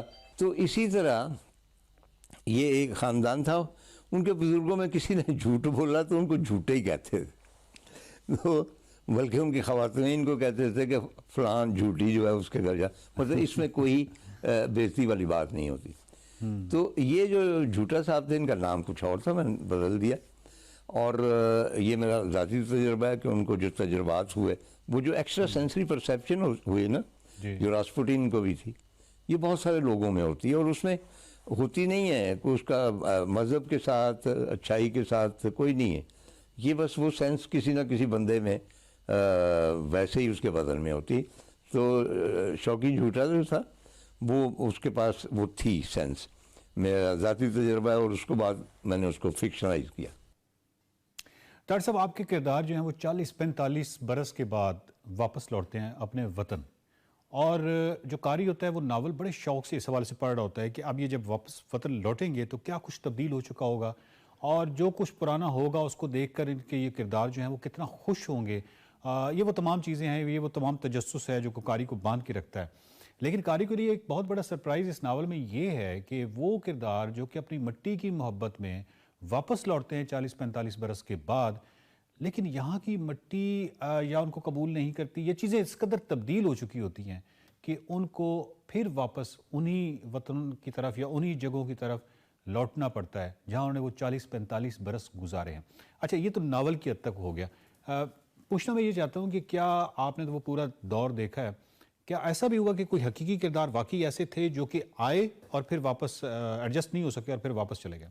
देखें, ये ना सिर्फ सोवियत यूनियन के साथ हुआ है, बाहर के मुल्कों में जो अमेरिका जाके सेटल हुए, होता ये है कि जब आप 70 से क्रॉस कर जाते, तो 70 से क्रॉस करके इसमें जो भी मेरे किरदार है, अब उसके बच्चे वगैरह इंडिपेंडेंट हो चुके हैं, बीवी जो है वो मतलब है कि वो वोडका पी रही है, वो रशियन है, और उनकी जो है ना लोनलीनेस, वो आप इमेजिन नहीं कर सकते कि भाई उनका वो मुआशरा भी ख़त्म हो गया जिसमें उनकी रिस्पेक्ट थी, आगे पीछे भी कोई नहीं है, तो वो पीछे लौटते हैं। मट्टी जो कहते हैं ना बुलाती है, लेकिन यहाँ भी उनको कोई पहचानता नहीं है जी, और वो कहीं के भी नहीं रहते। तो इसमें जो इंटरेस्टिंग वाक़या इसमें है एक आरिफ नकवी जी, आरिफ नकवी, मैं उन्हें बर्लिन में मिला था और इसी तरह उन्होंने मुझे कहानी भी सुनाई थी, इसी तरह तस्वीरें भी दिखाई थी, इसी तरह उनकी बेगम थी। तो मैंने वो अपना उनको फिक्शनलाइज करके किरदार बना दिया। मुझे नहीं मालूम था कि वो अभी ज़िंदा हैं और ठीक ठाक। एक साहब आए, कहने के मुझे पहचान दे, कहने के मैं आरिफ नकवी। मैंने कहा कौन से आरिफ? बर्लिन में मुलाकात हुई थी, आपने वो ए गुज़ाले शब में मुझे करैक्टर के तौर।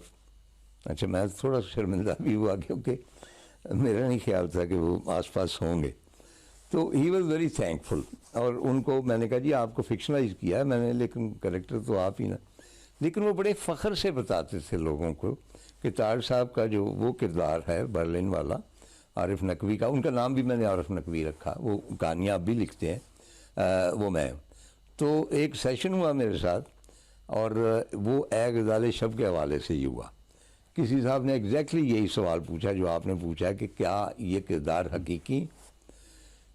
तो मैंने थोड़ा सा ड्रामाई रूप इख्तियार करके मैंने कहा कि आरिफ साहब ज़रा आए स्टेज पे, वो सामने ही बैठे थे, ही डिडंट एक्सपेक्ट इट। मैंने कहा आप आ जाएं और आप इनको बताएं कि मेरा ये कैरेक्टर ख़ास तौर पे आरिफ नकवी जो है क्या ये हकीकी हैं या नहीं। तो वो कहने के ख़वातीन हज़रात मैं ही आरिफ नकवी और मुझ पे बेस करके इन्होंने लिखा। चुनाचे उसमें बाकी किरदार भी हैं, ज़हीर का जो है और कई जो हैं वो मतलब टोटल फिक्शन नहीं है। डॉक्टर साहब, मेरा आखिरी सवाल है ग़ज़ाले शब के हवाले से। मुख्तलिफ़ तनकीद निगारों के मज़ामीन हैं जो कि ग़ज़ाले शब पर लिखे गए, और ग़ज़ाले शब के हवाले से एक तनकीद निगार का ये भी कहना है कि तार साहब के जो फ़न है उसका ये अरूज है, ग़ज़ाले शब जो है उनके फ़न का अरूज है। तो आप क्या समझते हैं कि इस नावल को लिखने के दौरान भी आपको कोई ऐसा एहसास हुआ या इस ये जो भी तनकीद निगार जिन्होंने ये बात की है इससे आप एग्री करते हैं? नहीं, मुझे खुद पता नहीं होता कि मतलब कि ये जो भी मैं इख्तरा कर रहा हूँ, इख्तरा नहीं, जिस तरह कुमार बैठा होता है, वो बर्तन बना रहा होता है, पैर चल रहा होता है, वो घूम रहा होता है, क्या कहते हैं उसे जो, और उसके साथ वो अपने हाथ से को कूज़ा बनाता है। तो उसको तो नहीं पता होता कि कूज़ा एग्जैक्टली किस तरह बनाएगा, क्योंकि वो जो हाथ हैं वो बुनियादी तौर पे जो बड़ा कूज़ा कर रहा है जिसने हमको बनाया, उसकी फीलिंग या उसकी रूह होती है ना उन्हीं हाथों में, उसके बनाए हुए हाथ हैं, तो इसलिए वो भी कूज़ा कर, तो वो सिर्फ वो जानता है कि इसका क्या बनेगा। चुनाचे मुख्तलिफ मुझे शायद ये अजीब सी बात है कि बहुत से लोग खुशकिस्मत होते हैं कि किसी एक नावल के हवाले से वो मशहूर हो जाते हैं। तो मेरे अजीब बात है कि काफ़ी नावल हैं, बहुत सारे लोग जो हैं उनकी बिल्कुल डिफरेंट चॉइसेस हैं मेरे बारे में। वो कहते हैं कि ये आपने बेस्ट लिखा है। खज़ो खाशाक ज़माने के बारे में भी कहा गया। अब्दुल्ला हुसैन को ग़ज़ाले शब बहुत पसंद था, वगैरह वगैरह। तो मैं कुछ क्लेम नहीं करता, मैंने कभी कुछ क्लेम नहीं किया। ये रीडर्स के लिए और आप जैसे क्रिटिक्स के लिए, तो ज़रूरी तो नहीं है ना कि भाई वो फैसला किया जाए। वो जो भी सब्जेक्ट था, उसका मौजूद था, अगर उसके साथ इंसाफ किया गया है तो अच्छा नावल। यकीनन आपने इंसाफ किया है ए ग़ज़ाले शब में। और नाज़रीन ज़रूर ये नावल पढ़िएगा, 40, 45, 50 बरस की तारीख़ का अहाता करता है। ये नावल जो है उन किरदारों के हवाले से है जो ख्वाब देखकर उस सरज़मीन पर गए, और बहुत सारे ख्वाब उनके यकीनन उस वक्त पूरे हुए भी, लेकिन उसके बाद जब इन्हिदाम हुआ सोवियत यूनियन का तो उसके बाद उन पर क्या बीती, कैसे वो अपने वतन को लौटे, तो वतन जो था वो अजनबी था। और बहुत ही किरदारों की कमाल कशमकश है और पूरी एक तारीख़ है। ये नावल ज़रूर पढ़िएगा। देखते रहिए निकले तेरी तलाश में।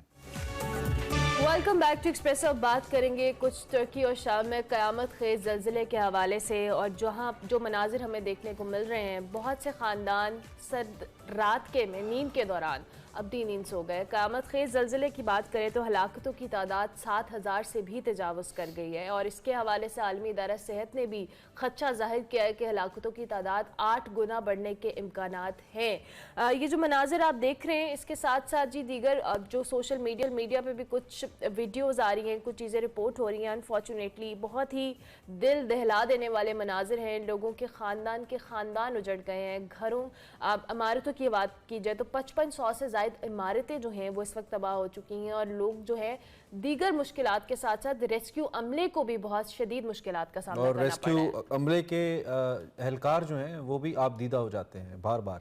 हालांकि उनकी ट्रेनिंग का हिस्सा इस किस्म के हालात के अंदर। और आप सोचिए, शायद मैं और आप सोच भी नहीं सकते कि कितने दिलखराश ये मनाजिर हैं, शायद अल्फाज अयाता नहीं कर सकते उस दुख का, उस तकलीफ़ का। इस वक्त ये हमारे जो बहन भाई यहाँ पे सीरिया के अंदर भी और तुर्किया के अंदर भी मौजूद हैं। और एक चीज़ जो मैं इन मनाजिर के ज़रिए देख रहा था कि इतने बड़े मलबे के ढेर हैं जिनको हटाने में शायद कई दिन या महीने लग जाएं, तो इसके नीचे जो अफराद दबे हैं कैसे उनको निकाला जा सकेगा, बहुत ही मुख्तलिफ और मुश्किल सूरत हाल है।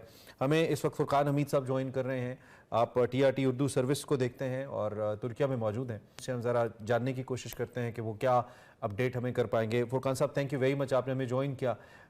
इतने दिलखराश मनाजिर बहुत कम तारीख़ ने देखे हैं और जिस तरह की सूरत हाल हम देख रहे हैं, सबसे पहले तो ये दुआ है कि अल्लाह रब्बुल इज़्ज़त आसानी फरमाए सबके लिए।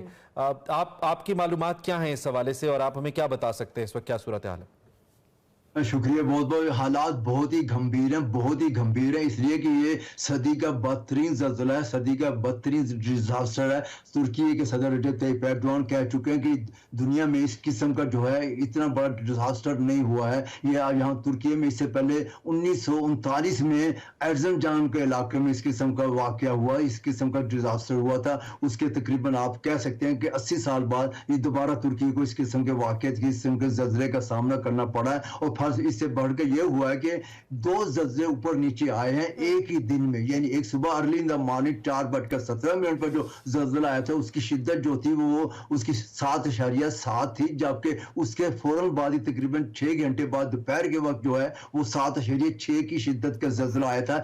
ऊपर नीचे 2 ज़ल्ज़ले आने की वजह से, इतनी शिद्दत के ज़ल्ज़ले आने की वजह से, क्योंकि दुनिया में इसकी कोई मिसाल नहीं मिलती। हाँ, होता यही है कि आफ्टर शॉक्स जो है वो आते रहते हैं, लेकिन 2 ज़ल्ज़ले कभी भी एक वक्त में नहीं आए। 2 ज़ल्ज़ले एक वक्त में आने की वजह से, एक ही दिन में आने की वजह से इतना भारी नुकसान यहाँ पे उठाना पड़ा है। जी डॉक्टर फुरकान साहब, ये भी बताइएगा, जिस तरह साहब ने कहा कि भारी नुकसान है, बहुत सारी हलाकतें हुई हैं और जो रिपोर्ट हो रही हैं, आपकी मालूमात के मुताबिक जो हलाकतें रिपोर्ट हुई हैं, क्या इनसे इनके नंबर तजावज़ करने के इम्कानात हैं? और रेस्क्यू के हवाले से ऑब्वियसली इतने बड़े डिज़ास्टर के लिए जितना भी रेस्क्यू का काम हो वो कम ही पड़ जाता है। पाकिस्तान समेत दीगर ममालिक ने भी इस हवाले से ताउन को यकीनी बनाया है, लेकिन रेस्क्यू क्या और ऑपरेशन की क्या सूरत हाल है और हलाकतों की तादाद के हवाले से भी थोड़ा बताइएगा अपनी इंफॉर्मेशन के मुताबिक। इस वक्त जो सरकारी तौर पर जो दादो शुमार जाहिर किए जा रहे हैं वो 5800 के करीब जो है अफराद जो है जहां बाग हो चुके हैं, जबकि जख्मी होने वालों अफराद की तादाद जो है वो 35,000 के करीब बताई जा रही है। ये इस वक्त मैं तुर्की के टाइम के मुताबिक जो है 9:30 बजे हैं। ये सरकारी तौर पर दादो शुमार पेश किए जा रहे टेलीविजन पर, तुर्की के रेडियो टेलीविजन चैनल्स पर और तुर्की की सरकारी न्यूज़ एजेंसी पर। हाँ, अलबत्ता ये मैं जरूर कहूँगा कि इस वक्त जो बड़े मुनज़्ज़म तकरीबन ये तीसरे दिन से बड़े मुनज़्ज़म तरीके से तुर्की की रेस्क्यू टीमें और बाहर से जो 58 वाले की रेस्क्यू टीमें जिसमें पाकिस्तान की 51 रुकनी टीम भी शामिल है, इस वक्त तुर्की में ये रेस्क्यू का काम बड़े मुनज़्ज़म तरीके से जारी रखे हुए हैं। दुनिया भर से तुर्की में रेस्क्यू का काम जो है वो टीम में आती जा रही है। ठीक है, अच्छा डॉक्टर साहब, 2 चीजें मुझे बताइएगा। एक तो कुछ इमारतें गिरी हैं और कुछ उसके आसपास महफूज नजर आती हैं बज़ाहिर, लेकिन मुझे यकीन है कि उनको भी खतरा जरूर लायक होगा। तो एक तो हमें ये कंफर्म कीजिए, क्या वहां से भी लोगों को निकाल लिया गया है या लोग रह रहे हैं, नंबर 1। और नंबर 2, मैकेनिज्म क्या बनाया है टर्किश गवर्नमेंट ने इस सूरत हाल के लिए? आई मीन लोगों को अपने प्यारों के बारे में जानना भी होगा, लोगों को ये भी जानना होगा कि अगर कुछ खुदा न खास्ता डेड बॉडीज जो कि आपके मुताबिक 5,500 कम अज कम हैं, उनको लेके जाया गया है तो कहां लेके जाएगा? तो मैकेनिज्म क्या बना है सारी सूरत हाल के अंदर? कोई हेल्पलाइन, कोई बताइए हमें क्या डिटेल्स हैं। हाँ जी, तुर्की की रेड क्रॉस क्रिसेंट जो है वो बड़े मुनज़्ज़म तरीके से सारे फ़राइज़ सर अंजाम दे रही है। तुर्की की दूसरी रेस्क्यू टीमें भी बड़े मौजूद हैं जो इलाके में जो डेड बॉडीज़ हैं उनको मुख्तलिफ इलाकों में पहुंचा रही हैं, उनके तदफीन का काम कर रही हैं। और इस सिलसिले में जो कुछ भी हो रहा है, तुर्की की इस मुनज़्ज़म रेस्क्यू टीमें जो है बड़े मुनज़्ज़म तरीके से, मेरा ख्याल दुनिया में इस किस्म की मिसाल कहीं भी नहीं मिलती कि जिस तरीके से तुर्की की रेस्क्यू टीमें बड़े मुनज़्ज़म तरीके से गुज़श्ता 3 दिनों से बगैर किसी रुकावट गिरावट के, इतनी बर्फबारी हो रही है, दर्जा हरारत जो है -2 से लेके -15 तक है। 10 बड़े शहरों में यह है, वहां पे इतनी बड़ी तादाद में 60,000 के करीब जो है रेस्क्यू टीम, 7,000 एहलकारों पर मुश्तमिल टीम में जो है वो इस वक्त सर अंजाम दे रही है, सुबह से लेकर शाम तक लगी हुई है। जबकि बाकी ममालिक से भी टीमें आ रही हैं, वो भी तुर्की का हाथ बटा रहे हैं। इसलिए मुश्किलात तो पेश आ रही हैं, लेकिन बड़ी खंदा पुशानी से हुकूमत तुर्की जो है इस पर काबू पाने की सलाहियत रखती है। अच्छा डॉक्टर फुरकान साहब, ये भी बताइएगा, ये टर्की की कौन सी, ऑब्वियसली एक स्पेसिफिक इलाके हैं जहाँ पे ये जल्जला और तबाही हुई है, अब एरियाज को थोड़ा आइडेंटिफाई कीजिएगा, और यहाँ पे जो लोगों की तादाद है, या जो रेजिडेंशियल एरिया है, क्या वो ज़्यादा था या दीगर चीज़ें जो भी आपकी इन्फॉर्मेशन के मुताबिक है हमारे साथ शेयर कीजिएगा। एक्चुअली ये रेजिडेंशियल 10 बड़े शहर हैं जहां पे ये तबाही आई है। 10 बड़े शहर हैं जिसमें गाजी अंतेप है, मलातिया है, मेरसिना जो है, मलातिया है, कि ये 10 बड़े शहरों में ये बड़े पैमाने पर तबाही आई है। और इसकी जो है कि आमतौर पर तो यही ख्याल किया जाता है इस्तांबुल अंकारा से मुतासर होगा, लेकिन ये तुर्की के और सीरिया के बॉर्डर पे जो पूरा की पूरी लाइन पट्टी है, इस पूरी लाइन को जो है इसने मुतासर किया। ये सीरिया के बॉर्डर तुर्की के बॉर्डर के दरमियानी इलाका है जो पूरे का पूरा मुतासर हुआ है। ये 10 बड़े सूबे हैं, 10 बड़े शहर हैं जहां पे ये तबाही आई है। अब ये देखना यही कि इस तबाही से निकलने के लिए हुकूमत क्या, क्योंकि हुकूमत ने इस वक्त जो है वो 3 माह के लिए हंगामी हालात का ऐलान कर दिया है और 7 रोज के लिए सोग भी मनाया जा रहा है। जी ठीक है, इस वक्त जो आपने, मैं एक बार फिर आपकी तवज्जो इमदादी सरगर्मियों की तरफ लेकर आऊंगा। क्या रोड नेटवर्क महफूज है और जो इमदादी सामान या फिर जो इमदादी जो सर्च एंड रेस्क्यू का ऑपरेशन करने वाले लोग हैं, एहलकार हैं, वो पहुंच पा रहे हैं उन जगहों तक? हाँ जी, हाँ जी, हाँ जी। तो देखा जाए आपने तुर्की की जो है हर ट्रैफिक जो है पहले दिन थोड़ी सी मुश्किलात पेश आ रही थी ट्रैफिक, क्योंकि हर लोग जो लोग हैं वहां से निकलना चाहते थे, दूसरे इलाकों में जाना चाहते थे, जिसकी वजह से ट्रैफिक जो है बड़ी खराब होगी, सूरत हाल बड़ी खराब थी, गंभीर थी। लेकिन अब हालात जो है ट्रैफिक रास्ते सारे के सारे एयरपोर्ट, क्योंकि उस दिन रोज अदाना एयरपोर्ट, दूसरे एयरपोर्ट गाजियानतेप एयरपोर्ट वगैरह बंद कर दिए गए थे, लेकिन अब सारे एयरपोर्ट्स जो है वो खोल दिए गए। ट्रैफिक आपने देखा होगा कि लोग जो है वहां पे मुख्तलिफ इलाकों में जाना चाहते हैं जो तबाही से मुतासर हुए। हुकूमत ने ऐलान किया जो रेस्क्यू लोग बचाना चाहते हैं, जाना चाहते हैं, जो एक्सपर्ट हैं, उनके लिए हम फ्री टिकट्स वगैरह दे रहे हैं, बाय एयर जा सकते हैं। तो इसलिए इस्तांबुल एयरपोर्ट पे, अंकारा एयरपोर्ट पे आपने देखा होगा कि रश लगा हुआ लोग, ताकि वहां पे जा सके और लोगों की मदद कर सके। इस वक्त आपने देखा कि तुर्की की जो हलाल एमिर है उन्होंने ब्लड डोनेशन की भी अपील की हुई है, और वहां पर भी इस वक्त ब्लड डोनेशन के जो सेंटर्स है वहां पर रश लगा हुआ है। लोग जो है जो आ रहे हैं और अब ब्लड दे रहे हैं तुर्क भाइयों के लिए। अच्छा फुरकान साहब, ये भी बताइएगा, पाकिस्तान से भी बहुत रेस्क्यू 112 के जो एहलकार हैं वो वहाँ पे गए हैं इमदाद के लिए, दीगर ममालिक से भी आए हैं। क्या कोई ऐसी ऑर्गेनाइजेशन है जो वॉलंटियर के तौर पर लोगों को जो सरगर्मियाँ उनमें पार्टिसिपेट करने के लिए बुला रही हो? क्योंकि बहुत सारे ऐसे लोग हैं जो विलिंग है, जो जाना चाहते हैं रेस्क्यू ऑपरेशन में हिस्सा लेना चाहते हैं, हेल्प करना चाहते हैं।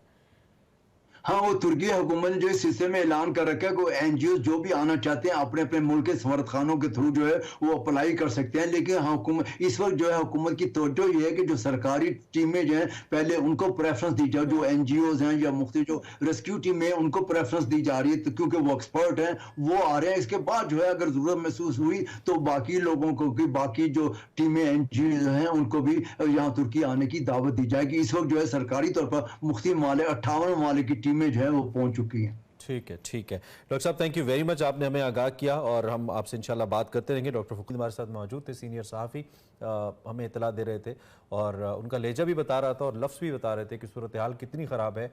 एंड ट्रस्ट मी, ये विजुअल्स नहीं बता रहे हमें कि सूरत हाल कितनी ख़राब है। अल्लाह रब्बुल इज़्ज़त आसानी फरमाए।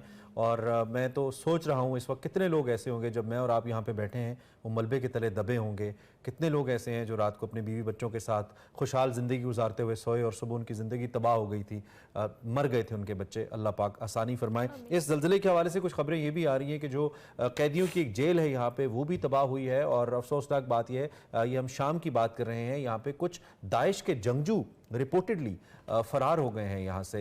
ये जो तुर्की और शाम की सरहद के करीब ज़लज़ला आया, यहाँ पे एक कायम जेल है और रिपोर्टेडली ये जेल तबाह हुई है। अफरा तफरी का फ़ायदा उठाते हुए दाइश के जंगजू जो यहाँ पे कैद किए गए थे वो फ़रार हो गए हैं। शामी फ़ौज की जानिब से दाइश कैदियों की तलाश इस वक्त जारी है। अमरीका ने इस वाक़े पर तशवीश का इज़हार किया है और शाम से इनफैक्ट जेलों की हिफाजत को यकीनी बनाने का मुतालबा किया है। लेकिन जहाँ पर इतना बड़ा नेचुरल डिज़ास्टर है ओबियसली शायद ये मुमकिन ना हो, वह इस तरह की खबरें आ रही हैं।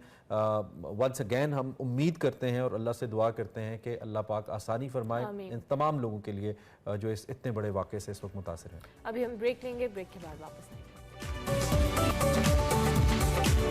Welcome back to Expresso. अब आपकी मुलाकात एक आर्टिस्ट से करवाते हैं। गुलकार हैं रुखशान आरके इनका नाम है।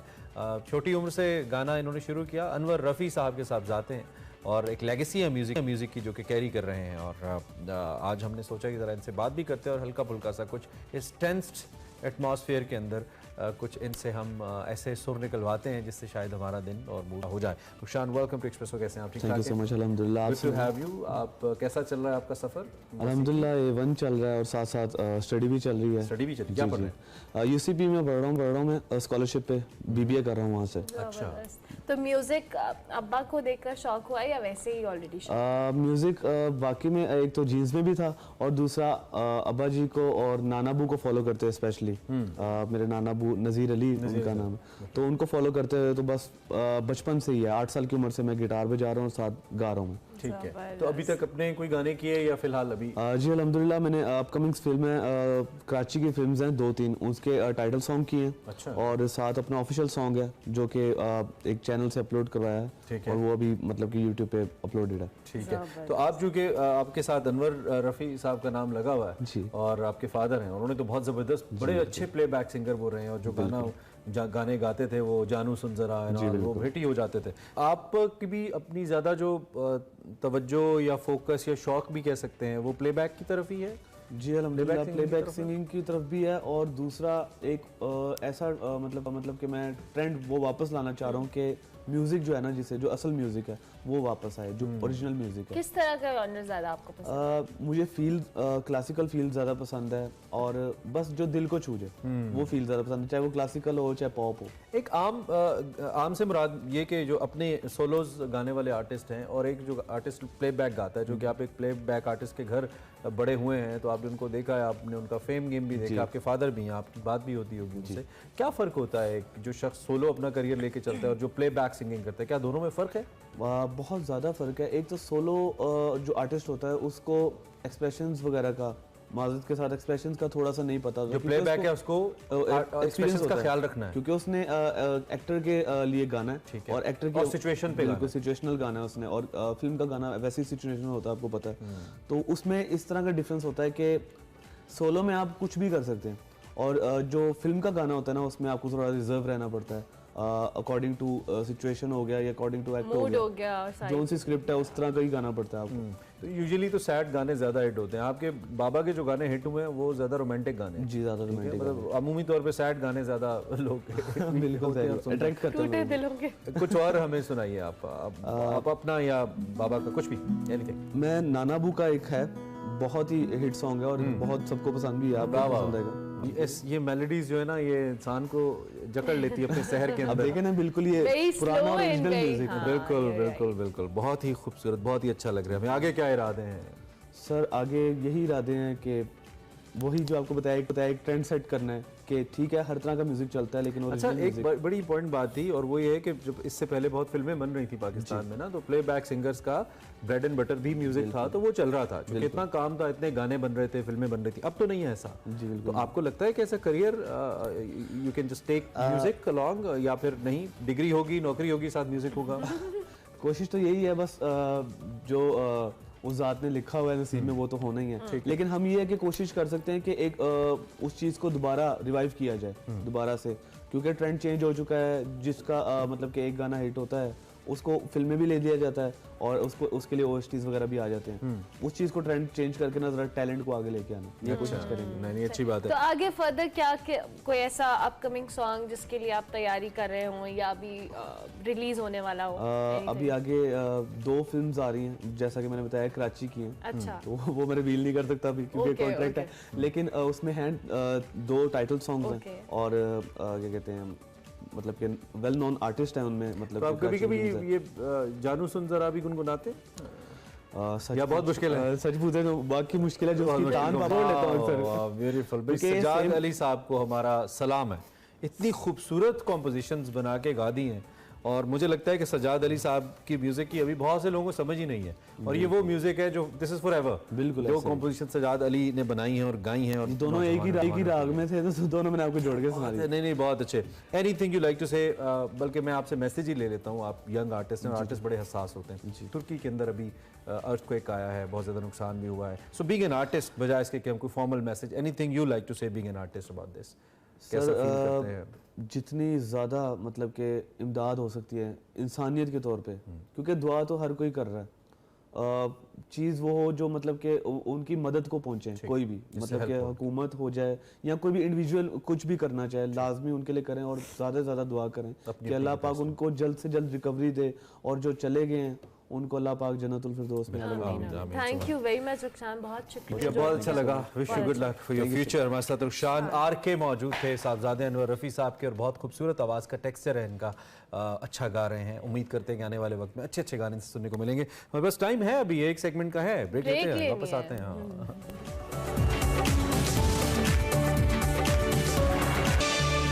Welcome back to Expresso. और अब कुछ आर्ट और आर्टिस्ट की बात कर लेते हैं। आर्टिस्ट सादिक़ैन के हवाले से, जिनकी आपको मालूम है जो पेंटिंग्स हैं, जो फनपारे हैं, वो बहुत ही मशहूर हैं। हमारे पास इसी को लेकर आपके लिए एक प्रोमो मौजूद है जिसमें शोरा आफाक मुसव्विर और खत्ताक सादिक़ैन साहब को एक्सप्रेस न्यूज़ ने खुसूसी ट्रिब्यूट पेश किया है।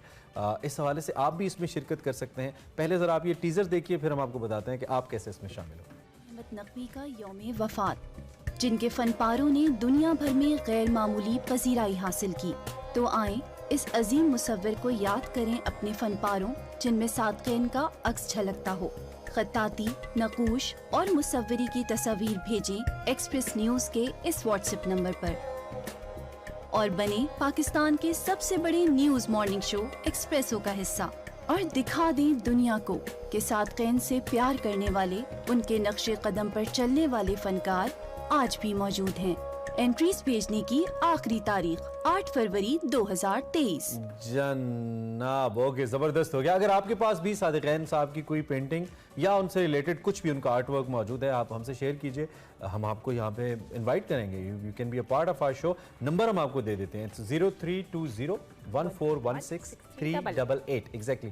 डिस्प्ले भी कर देंगे और सोशल मीडिया पे भी लगा देंगे। इस नंबर पे आप हमें भेजिएगा और हम चाहेंगे कि आप हमें आगे चल भी रहा है तो हम आपको दिखा देंगे। बस खत्म करें शो? नहीं, आज अभी एक अच्छी इंटरेस्टिंग स्टोरी है। फिलिपीन के अंदर स्टोर ने एक दिन के लिए प्याज को बतौर करेंसी वसूल किया है। जनाब, आप गेस करें, लोगों की एक बड़ी तादाद एक प्याज के बदले में जो दी जाने वाली अशिया है उन्होंने खरीदी है। ये प्याज नहीं है, ये पैसे हैं। पैसे हैं, क्योंकि इतनी महंगाई होगी है, प्याज इतना महंगा हो गया, इतनी किल्लत होगी। एक प्याज की कीमत 2000 रुपए से भी ज्यादा है। मतलब एक प्याज 2000 रुपए का मिल रहा है। मतलब आप 20 रुपए का समोसा अगर मिलता है तो आप कहेंगे कि यार 20 प्याज का समोसा दे दो। समोसे और प्याज यार, मतलब ये क्या मजाक है। अच्छा, स्टोर की तरफ दी गई ऑफर थी, उसका मतलब मुताबिक एक प्याज से आप गाहक मुंतखबशुदा 3 अशिया में से कोई एक चीज उठा सकते हैं। एक प्याज नहीं, आप 3 में से एक चीज उठा सकते हैं। ऑफर के मुताबिक हफ्ता 4 फरवरी को स्टोर ने प्याज को बतौर करेंसी वसूल किया और जमाशुदा प्याज था फिर उनको गरीब अफराद को दिया जाएगा जो उसे खरीदने की सख्त नहीं रखते, क्योंकि फिलिपाइन के अंदर आम खानों में प्याज एक लाजमी जुज़ है। हर जगह ही होता है वैसे तो प्याज लाजमी जुज़, लेकिन ये अच्छी चीज़ थी कि उन्होंने करेंसी के तौर पे रखा। आप जाएं, ऑफर के तौर पे एक प्याज दें और कोई एक चीज़ उठा लें। उसके बाद ये जो प्याज इकट्ठे हुए वो उन्होंने गरीबों में बेचे, बांटे, बेचे नहीं। बांटे। तो ये एक अच्छी जबरदस्त हो गया। था। और पाकिस्तान में चूंकि फ्लड आया था और फ्लड की वजह से प्याज की फसल बहुत मुतासिर हुई। पाकिस्तान में भी इस वक्त प्याज की कीमतें बहुत हाई हैं, 250 से 300 रुपए किलो। 1000 रुपए का तो नहीं एक प्याज है, नहीं 250 से 300 रुपए किलो। पाकिस्तान जैसे मुल्क में एग्रीकल्चर बहुत, हमारा एग्रो बेस्ड कंट्री है। खैर जी, और क्या डू वी हैव समथिंग? आप प्याज दे के चीजें खरीद सकते हैं। पीएसएल एंथम को क्या करना है, आने तो दें आप। बस आ जाएगा, मजल गा रहे हैं, बात खत्म हो गई, बात खत्म हो गई, आसिम ने गा लिया। आपको सुनाएंगे। अगर शो अच्छा लगा तो फीडबैक दीजिएगा और अपना ख्याल रखिए, और तुर्की के अवाम को अपनी खुसूसी दुआओं में, और सीरिया के अवाम को याद जरूर याद रखें। प्रोग्राम का वक्त खत्म हुआ, कल फिर मिलेंगे, तब तक के लिए अल्लाह हाफ़िज़।